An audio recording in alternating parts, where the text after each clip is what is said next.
Gamers all around the world, we have done it again.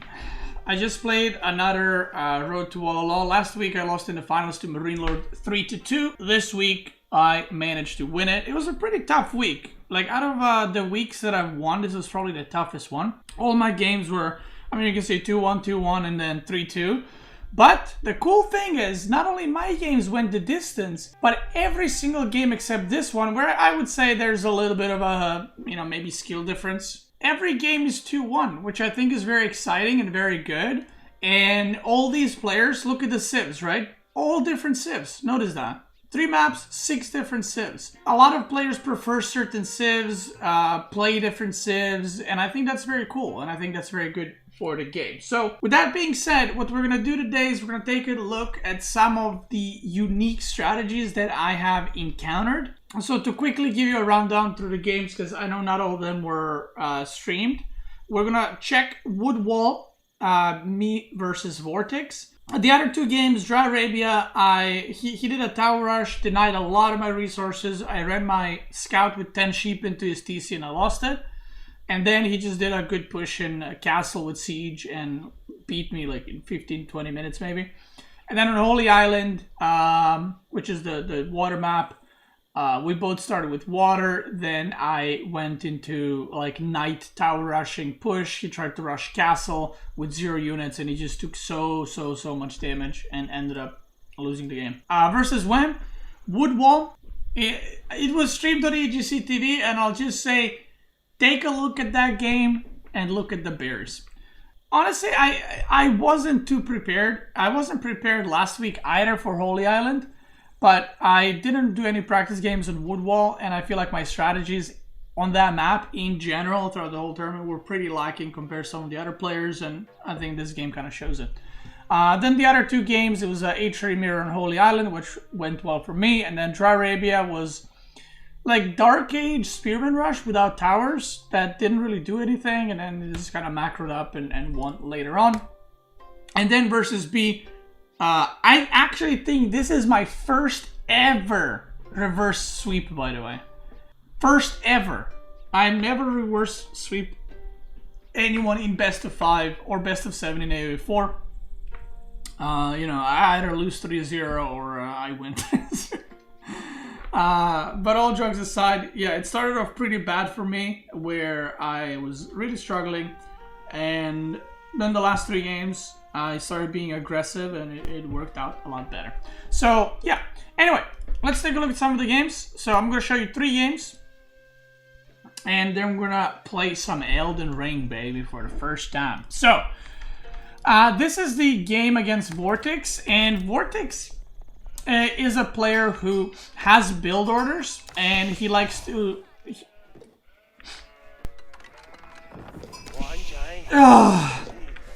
bless me. Vortex is the kind of player who really loves to theory craft a lot. I saw that at M4C, and I know he theory crafts quite a lot with Lucifer and his brother.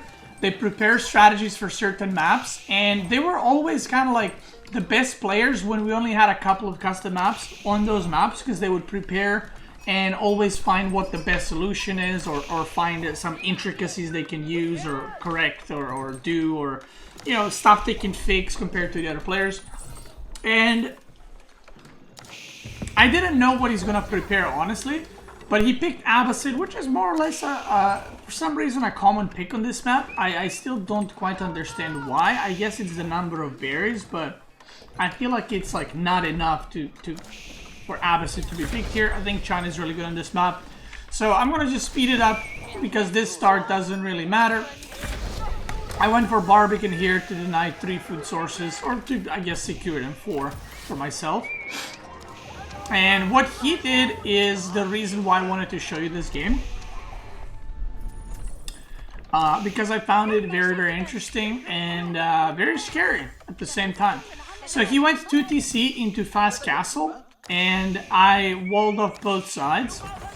And I went into 2 TC, Castle, I guess. So pay attention what he does. He got military wing second, okay?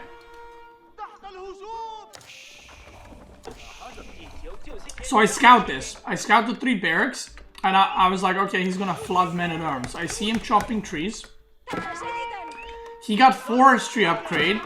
So it only takes 2 chops to knock down a tree. And even though I saw this, I didn't think it would arrive that fast. So what I started doing is I made a archery range. I went double archery range, but then I canceled. I should have, you know, I should have kept 2 archery ranges. But I went 1 stable, 1 archery range. I aged up. And I was like, okay, he's gonna push fast. So the moment I aged up, I put a shit ton of workers on stone because I wanted to build keep. Because I know what he's trying to do, right? Building this many barracks this early on with blacksmith means that you're gonna funnel men-at-arms, right? I saw no archery rangers, he only had 1 stable. So this means it's just gonna be a men-at-arm flood through. What I didn't know in the game is that it was, what's it called? I didn't know it was military wing, right? But he's researching boot camp. All military gets 15% health. I'm building a tower to possibly shoot at the villagers chopping through. But like I said, it's arriving super, super quick. And now he's pumping units. Chops through. And he's in.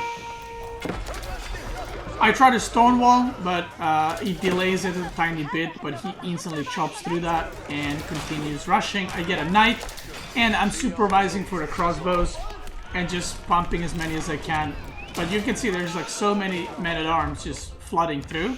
And this was a very, very, very all-in play, right? He's still producing villagers, but he has no farms, and he never made any transition to farms. He has, what is this? 8 villagers on wood, 9.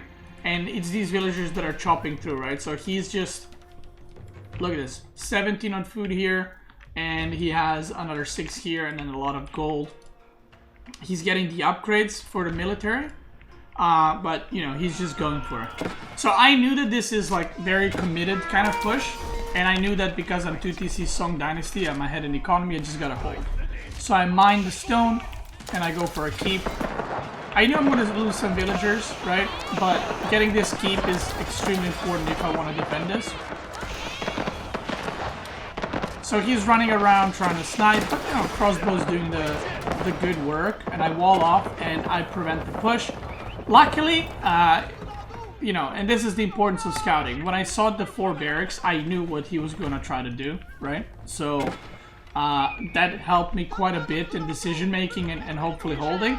So now my plan was, okay, I held this. I knew he was committed. He's ahead in workers because I did lose workers building here and lost some workers there. But I knew I was in a decent position because China is obviously better at the later stages in the game.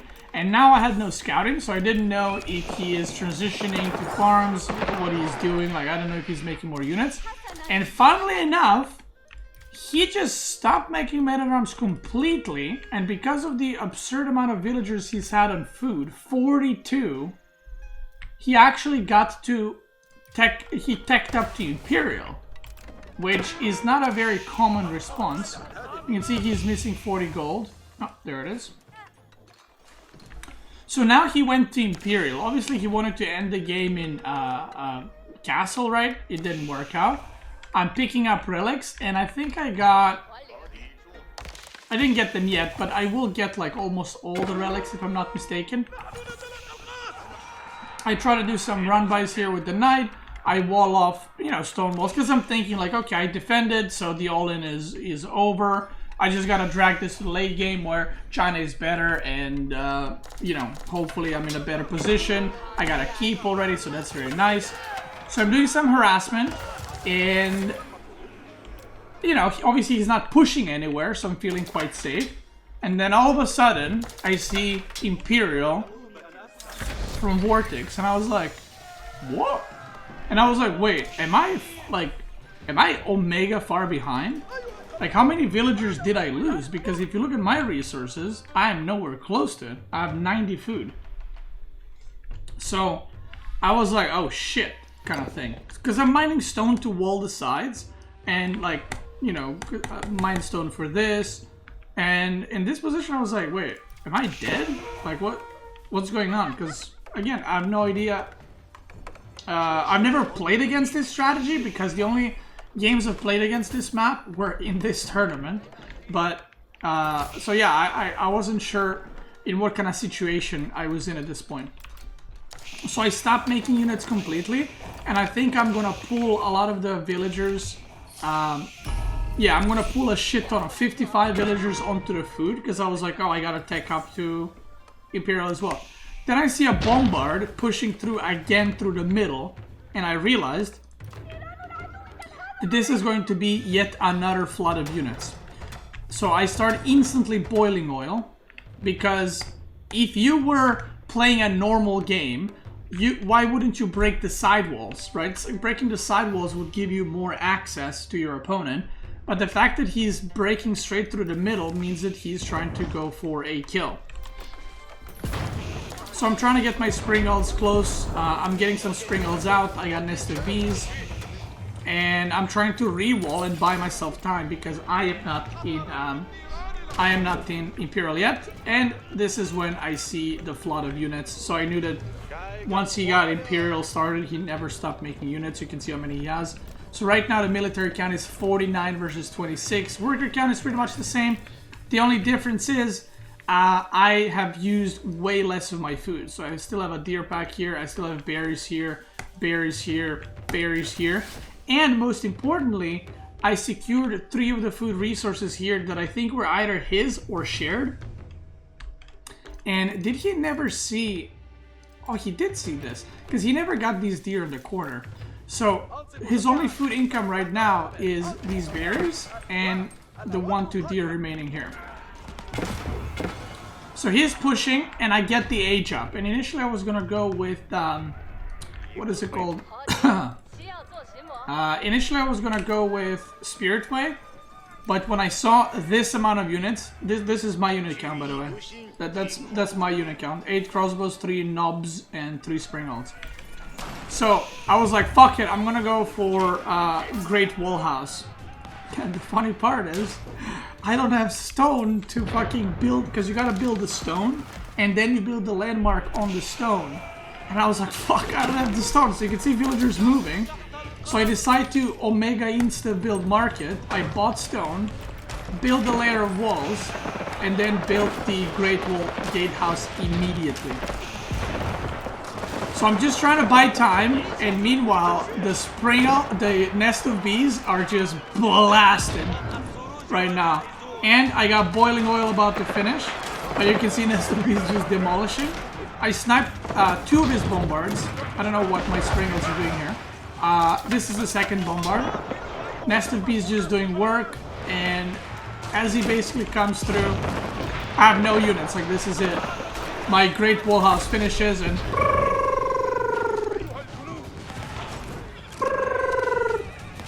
do it. I'm repairing the keep. He has a bombard still, but I'm attacking with springald. And it taps out. And for those that don't know, I was a bit surprised in the moment, because like I said, I didn't have experience in this map, so I wasn't sure how all in or committed he was. But I was like, oh, why did he tap out? And then I looked and saw that he had 0 farms, and all of his food incomes just depleted completely. Yeah, I thought that was an interesting strat that I wanted to show you guys. And we've seen variations of this strategy with different civs, chopping through and attacking. And a lot of the gameplay around this new map for Road to Wololo, the Wood Wall, has been basically either controlling the middle wall or just chopping through it and attacking your opponent. Because as you can see, like on the whole map, there's some trees behind your base, and then all the trees are in the middle. So if you chop through and then you have towers or keeps or trebuchets, you control the other side, you win because on wood. So the games on this map were actually short. I haven't seen a single game on this map above 30 minutes. Yeah, it's very, very weirdly aggressive. It's funny how it works, because it's like a camp map, but it's aggressive. It's a camp map, but the games end fast, which is funny how it works out. And a lot of players actually, when they saw this map, did not like it at first, and I was one of them. I don't necessarily hate it. I don't mind it. I think it provides for a new kind of gameplay. I was worried that the games on this map are just gonna be camping and that's it. But it's turning out to provide entertaining games. The one thing I would love changed is this. This I think is terrible.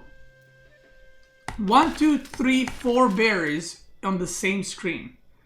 So I would love if maybe there was like one berry here, like one deer pack here, one deer pack there. And then the other food stuff, just put them in the corners. Because these corners are super empty most of the time. Like, look at this, there's nothing there. So I would love if the food was fixed a little bit. Because I think it kind of sucks. On one of my games that I've played, I think it was against Wham on this map. There were 6 or 7 berries within like a screen and a half. Was it 7? It was 6 or 7. And they were all next to each other. And it's like, if one player walls that off, the game's over, right? Because it's 7 berry patches. Yeah, and he was Abbasid as well. So it's like, not only he got like 7 berry patches, but he was Abbasid, so he gets extra food from the mills. It was insane, right? So that's one objection I have on this map, but I like how the wood is played out. Also, another thing that I saw, an interesting suggestion from someone. So this was not my idea, but it would be cool if maybe one relic is placed like here and one relic is placed here. And then, or maybe one relic is just placed in the middle or something like that. So that there's some kind of incentive to chop through even more. I thought that was a cool idea and adds a little bit to the map. So, this is the game against B, and B always does really well on the new maps. Like, I feel like every week on Road to Wololo, B's best map is whatever new map is. I don't know who he practices with. I don't know if he practices or just thinks about the games a lot. But I feel like he always does better than anyone on the new maps because he has unique ideas that I don't think are necessary. Like, I don't mean this to sound bad. I don't think the ideas and the strategies are necessarily the best long term, but they're actually crazy enough that they do work first week really well. And we've seen this like every week. Like, he does really, really well on every new map. And sometimes that works long term, like in the other weeks, and sometimes it just never works again. So on this map, he's picked Mongols every single series he has played. And what he basically did is, he has 8 villagers? I'm 9, okay. So what he basically did every single game, he was putting TCs next to Uvu. And I think he was double producing villagers in every of his games that he played. So his strategy was he goes feudal as fast as possible. I'm pretty sure he gets wheelbarrow and double broadaxe and forestry, I would assume. And then he goes double TC. So not 2 TCs. He goes for extra 2 TCs. And I've seen him do this in his other series.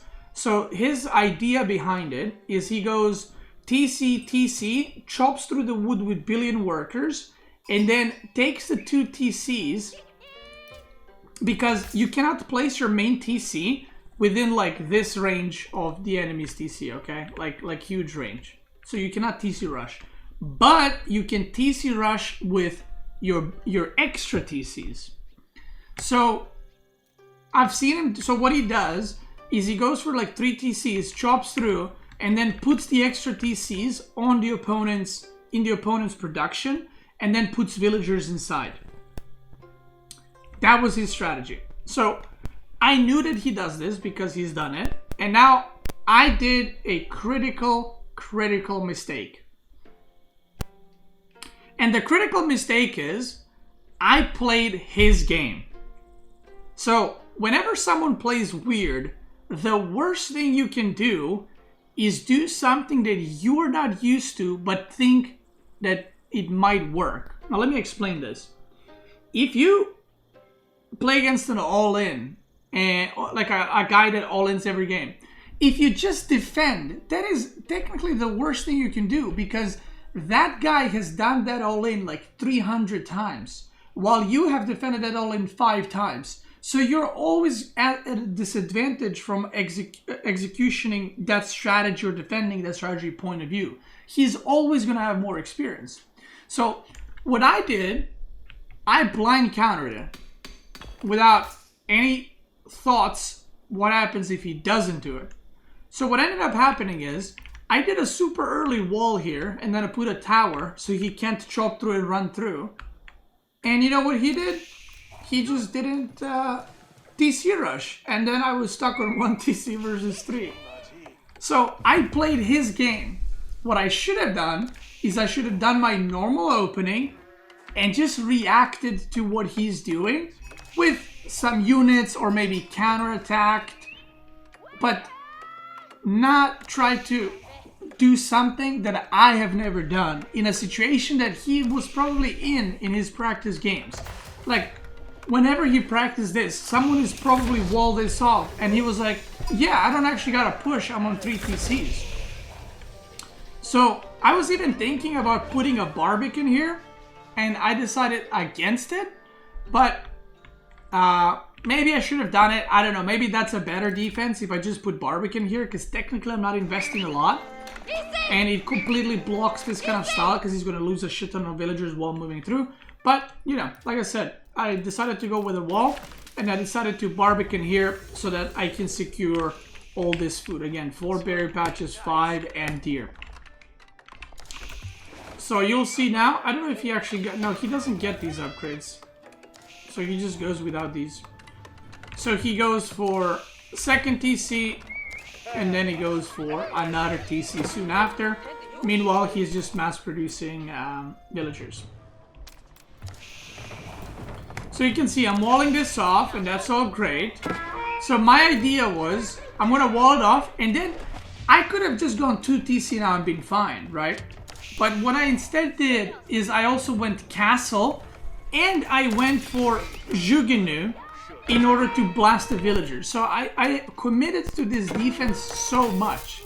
Like, if I just made a tower or a Beastyqt and then I continued to do my own thing, that's fine. But I walled, I put the outpost, I rushed castle without adding any extra TCs, and I went for Jugenu. Like, I did 4 things to counter 1 thing, which was a big mistake, right? Technically, I only needed 1 of these. And the funny thing is, it was around this time where I was like, my mic is broken. Hold on. Test. Hello? Is it better? Has it been broken the whole time? Or just now?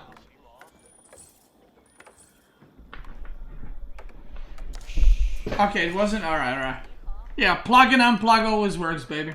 So this is the moment where I was like, because I saw the 3 TC, right? So I was like, what if he just doesn't do the TC rush? And I was like, oh fuck. So at this point I was behind, like 46 villagers. Like, looking now, I should have still gone for a TC, right? I should have just thrown down another TC here, or maybe 2 TCs, but I didn't. So I was like, fuck it, I'm committed. Because again, I haven't had any practice against this, I don't have any experience, so I didn't know how far behind I was, right? Next time if I play against this, and I do this exact thing, I can be like, oh, I can just put a TC now, and I'm still fine. So, instead, what I did is I just fully committed, and what I wanted to do is take over the forest on the middle. So I started chopping here, and I started making siege. I tried to do some run by on the side, and that did not work. So I'm still on 1 TC, and I'm falling further and further behind because he's 20 villagers ahead already. And now, you know, he's just popping off on economy. Like, he's so much stuff. He's making siege.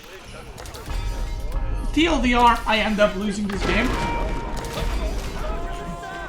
And this is what I mean with B is always really good on the new maps first week. because he has experience on them with his with the unique strategies, and having unique strategies on new maps is like the best thing you can do, because the opponents will not know what to do against it and they will make poor decisions. Now, would I ever do this thing again? No, but even if I did, I would have reacted way better. Like, I think the fact that if I just added a second TC when I hit castle, I would have been fine in this game. Like, the game would have gone on and everything would have been fine. But, like I said, I didn't know how far ahead or behind I was. Oh, this was really juicy, by the way. He loses, like, all the workers here, which was very nice. But, you know, still I'm 30 I killed 17 workers there and I'm 30 workers behind, you know. So, you know, it's not a great thing. So yeah, I tried to contest here, it didn't work out, and I ended up losing this game. And like I said, having a unique strat, especially on new maps, is always good, you know. And I think that B this week got a lot of wins from this strategy. But the question is, how good are these strategies long term? Like, if we take a look 3 weeks from now, is this strategy going to be used? I don't think so. Because technically you can deny this strategy by making a wall and putting a tower here. And that's it, right? Or you don't even need to do that. If you've seen it before or you've played against it, what you can do is put one scout on each TC and the TC will never be able to open up. So, would Imperial Palace would have helped? I should have, again, in retrospect, right? I actually never had an equal game where we're shooting across the wood wall. Because remember, at this point, I've played this map 5 or 6 times only, and I didn't have a single game that was like this. So, I thought that this would be a better choice no matter what, Astronomical Clock Tower, but I should have gone for the other landmark, or I should have just gotten enough resources to build the other landmark so I can shoot through it, right? But yeah, I know for next time. So I built a lot of Springolds, and you can see he didn't really build a lot of Springolds. He built like 2 trebs and actually sniped way more than I did. And then he did like a land push on the side that killed the Barbican and some villagers, and yeah, like I said, I ended up losing that game. It's an interesting strategy for sure. I wonder if it's gonna hold. Oh yeah, the rally with my workers, by the way, that went around, that wasn't a rally. I don't know what happened there. Because people ask me like what happened with that, I have no idea. At one point like 12 or 13 of my workers just went around and I have no idea how or why. Zerton says I lost versus this as well. Yeah, I personally, I'm not sure. But I don't think it's a viable strategy if player has played against it and has experience and knows how to defend it. But we'll see. Like, it was the same thing when I played versus B on 4 Lakes, the first time 4 Lakes was out. Beat Barbican rushed me with Chinese, with water economy, and just proceeded to tower rush me, and I lost. And everyone was like, wow, this thing is like OP, and it's like broken as hell, and people were struggling how to defend it. And then week after, I played against B on the same map, in the same matchup, and I managed to defend it easily, right? But the first week, it looked terrible for me. It looked like, how do you beat this? And that's the thing. He has tested that strategy. He has played that strategy many times, and I have faced it once. And I think that's the power of the new maps, and that's the power of the new strategies that come out. They're super, super strong, but they got to stand the test of time if they're going to be good in the long run. Like, for example, one of the things that B started, I don't know if you guys know, but the boar strategy with Rus, that is his strategy. So when Rus was kind of in a shitter, he was the player that was putting TCs on boars, and then later he transitioned to putting towers on boars. And initially, a lot of people were like, is that really good? Like, is that really worth it? And now it's a normal thing, you know? And it works, and people use it. Now, people did find counters to that, like in terms of towers and knights, but people do use it. I just don't think that chopping through the wood with TCs, I don't think that's it. Boar strategies is Aegas? Okay, I don't know. I thought it was B, because someone mentioned it yesterday to me. Is it Aegas? Okay, then it's my bad, then it's Aegas. I know that B was putting TCs on boar, for sure. But maybe, I I know that Igas did the Australians did the 4 archer ranges around around the boar. What I mean with boar strat, I don't mean the all in. I just mean the placing, like gathering boar super early. Yeah. I don't know who did it. Maybe Aussies invented all of it. Maybe they just added archer ranges. I don't know. But my point is, some wacky stuff that at the time looks fucking weird turns out to be the norm, right? But some stuff is just weird and it only works one time. Like I said, I think that the Mongol strat through the wood line, if people, like next week already, people are going to be way better defending it. But we'll see. Who knows? Maybe a new strategy develops on that map. And I personally think it's a cool map because it does provoke different responses and different strategies, no matter what the civs are. So I think that's cool, personally. All right, so this was the last game, and the reason why I'm going through it, there was no unique strategy in a way. The other 2 games that I showed you had unique strategies that I thought you guys might enjoy. This one is not so much unique, but a lot of people have already asked me what I think about B's HRE. That's why I wanted to go through it, discuss it, and tell you guys what happened in this game and so on and so forth. So at this point, the civs that we had left, I had Mongol Delhi, English, and that's it.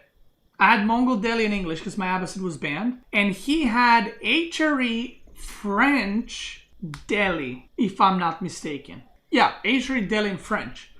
So I was sure he's going to pick French or Delhi.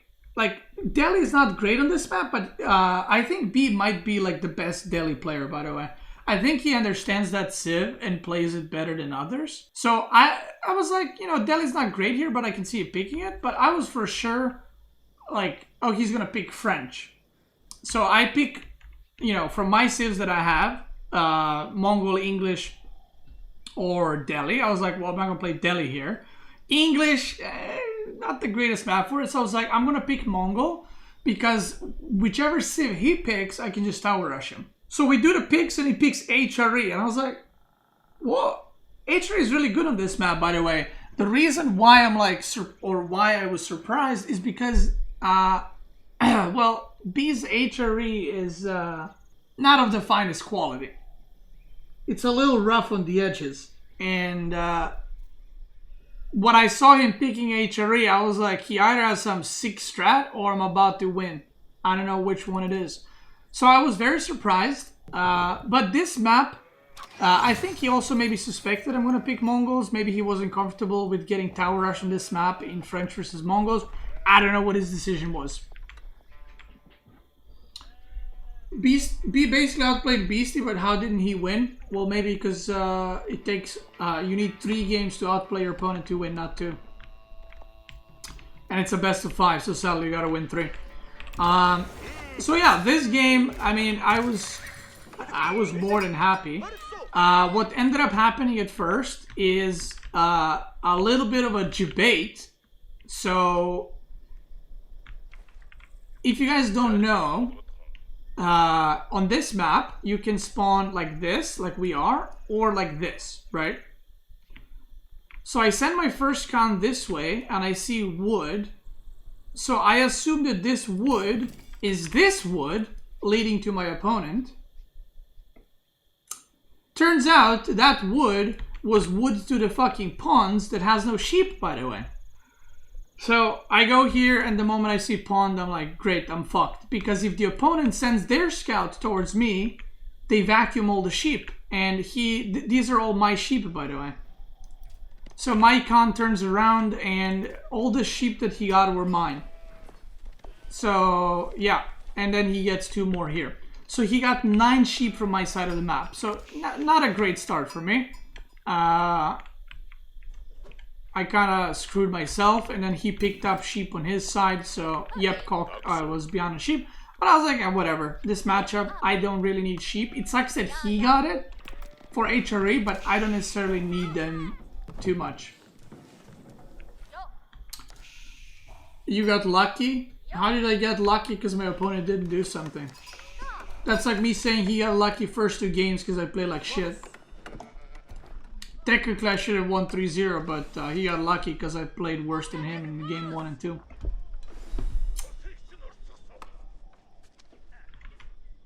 Lucky. So anyway, obviously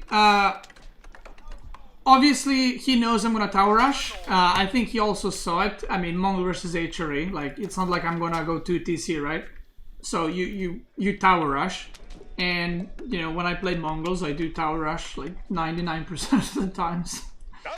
So, what he does, like, the moment I saw this, I was like, see, this is the moment where I was like, again, I'm either about to lose really badly, or I'm about to get a free win, because I don't react like this to a tower rush, and almost no one reacts to a tower rush like this. So he's putting 2 towers, and I was Pepe laughing a little bit, IRL, because I have an eye for towers, okay? I've tower rushed enough with Mongols that I know where you can put a tower. So I knew you can put a tower here that would hit the gold, the TC would hit the tower but not the villager. So I knew that there's a hole in the wall, if you will. So I come here, and this is the spot. Right, the TC will shoot me, but it cannot reach my villager. So I'm like, okay, I'll just build a tower here, and then I'll put spearmen in, and then I'll build a tower here. So here my spearmen arrive, so I'm like, okay, maybe I should just put a tower here, fuck it. So I'm building. And I don't know if I should have kept building here, because the scouts are attacking, but I think the tower would have finished. What I was worried is I'm building it the whole time, that the scouts keep it on low health, and then he comes with 5 villagers and just kills it. So I was like, fuck it, I'll just build this one. And then B builds a 3rd tower. And I was like, okay. So he finishes the tower, I finish the tower. Technically this tower doesn't deny anything right now. It's gonna deny berries. But I'm aging up. He's aging up. But I forced him to build 3 towers total, and his villagers were running left and right. So, he had a good micro on scouts, by the way. He didn't lose scouts like whole game. So he builds a chapel here. Now, when I saw this chapel, I mean, okay, to be honest, out of all the places to build it, this was probably the best place to build it. Some people in my Discord were like memeing, like, the chapel sucked. Where are you gonna put it? Like, you can't put it here, because there's a little fucking tower here. You don't know where you're gonna kill it. If you put it here, like, what do you get? Gold and stone? Like, whatever. And you want to put chapel in the back side of your base when you play against aggressive civs because of the maps. Now, and I like this position because it covers this forest as well, right? Now, what he did do wrong is he should have transferred these sheep on this side of the map. Because if you look, he has a metric ton of sheep. He has like 6-7 carcasses and 16 sheep. So yeah, he should have put sheep here and gathered them under a chapel, but he didn't. So I'm doing some pressure here. I put a tower. I was gonna tower that side, but he puts another one of his towers. So, you know, I'm just going around and just trying to tower whatever I can. Technically, my tower rush didn't work, but the fact that he made 4 towers and I'm still tower rushing, you know, it kind of didn't work, but it kind of did. So he puts another tower here. And then I realize that this tower ain't connected, chief. This tower is, because it's in a hex range from camp.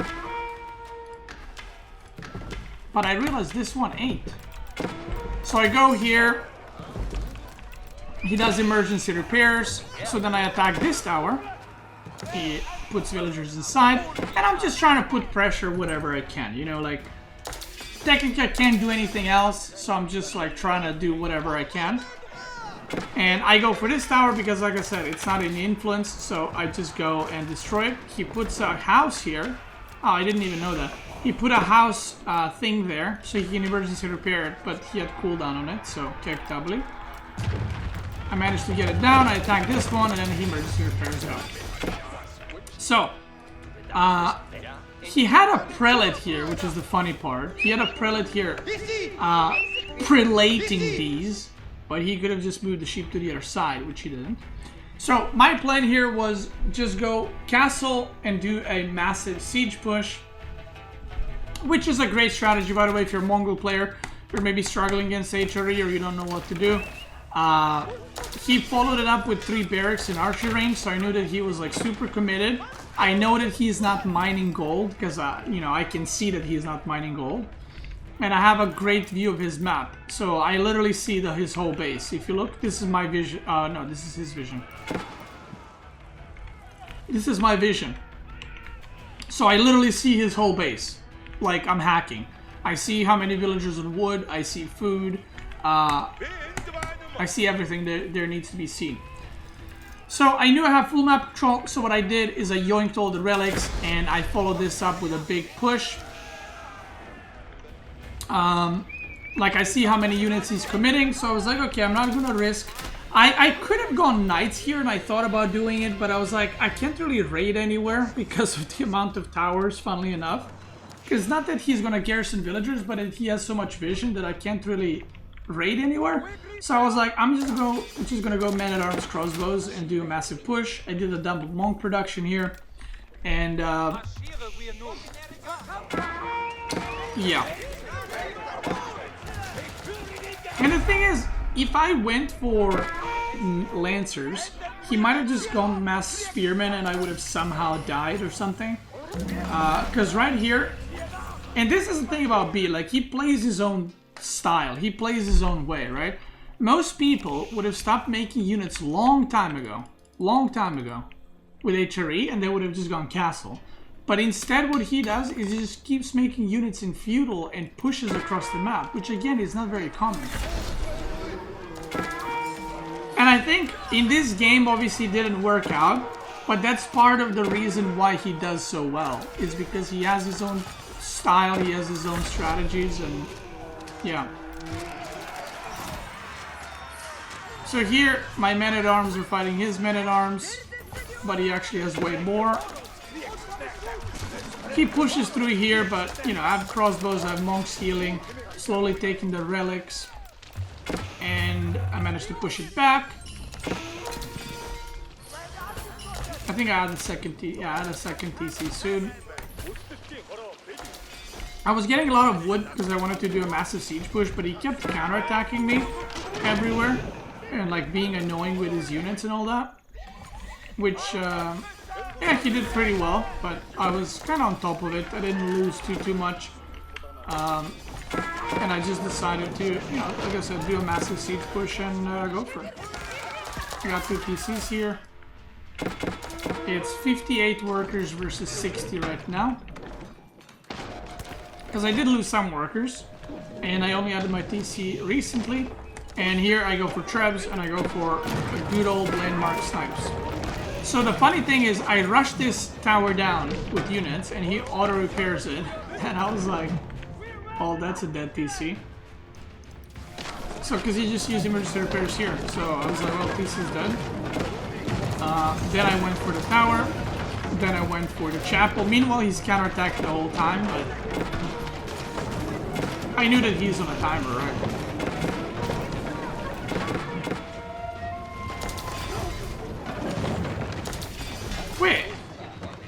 Wait, can you... Wait, I actually don't know this. Can you emergency repair if your TC is dead?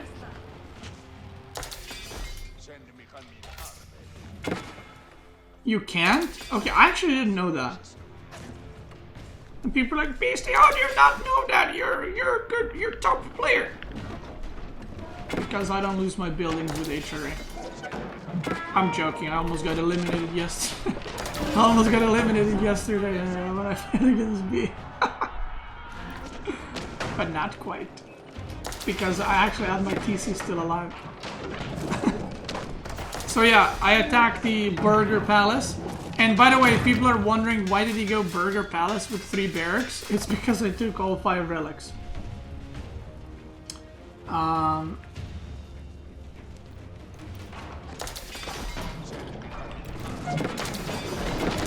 So yeah, he goes for a push here to try to kill the trebs. Obviously these Springle towers and all the siege ain't gonna work, Chief. They got crossbows, and the game just ends. And GG. GG, baby. Another thing that I knew against B is some of the civs he plays really, really strong, but I think he only plays like 6 civs. And when you play 6 civs, it makes you a little bit more predictable to what you're gonna play and what you're gonna do.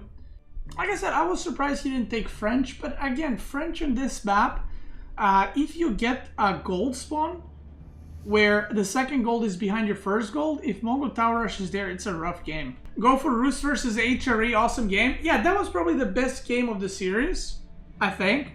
Maybe I'm saying that because I won it, but I think that was a pretty good game. But in this like segment video, I just wanted to go through strats that were like, you know, newer, covering the new map, and then going through this map, which a lot of people, like I said, asked me for to give my opinion. So yeah, so I think that, like I said, B, you know, not the most experienced with HRE, and that is definitely a weakness in tournaments. I think B is like fucking scary in a best of 3 because, like I said, B is a little bit of like Leenock at M4C. I don't know if you guys remember, but Leenock at M4C only played like 4 civs, but he played them really well.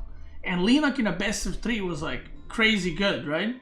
But then if you play against Leenock in a best of 5 or best of 7, if you survive 3-4 games, he runs out of civs.